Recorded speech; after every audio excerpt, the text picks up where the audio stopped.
Γεια σας φίλοι μου και πάλι μαζί από το κανάλι μας Φαγητά και Γλυκά για Εργαζόμενους. Σήμερα σας έχουμε ένα καταπληκτικό γλυκό. Μία μους με λεμόνι με πολύ λίγα υλικά. Πάμε να τη δούμε. Για τη συνταγή μας θα χρειαστούμε 2 στραγγιστά γιαούρτια, ένα μεγάλο λεμόνι, ένα ζαχαρούχο, ένα κουτί digestive και λίγο γάλα για να βουτήξουμε τα μπισκότα μας. Η συνταγή μας είναι πάρα πολύ απλή. Ρίχνουμε τα 2 γιαούρτια σε ένα μπολ. Ρίχνουμε το ζαχαρούχο, όλα μαζί και το χυμό λεμονιού που έχουμε στύψει και χτυπάμε για 5 λεπτά. Παίρνουμε τώρα μπολάκια. Βουτάμε το μπισκότο στο γάλα, το βάζουμε κάτω. Ρίχνουμε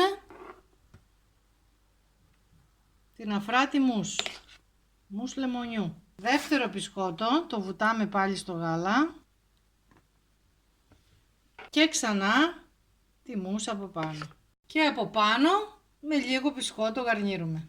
10 ώρες ψυγείο. Έτοιμο το λεμονόγλυκό μας. Για να δοκιμάσουμε. Δεν έχω λόγια. Είναι φανταστικό. Δροσερό, γρήγορο, εύκολο και με λίγα υλικά.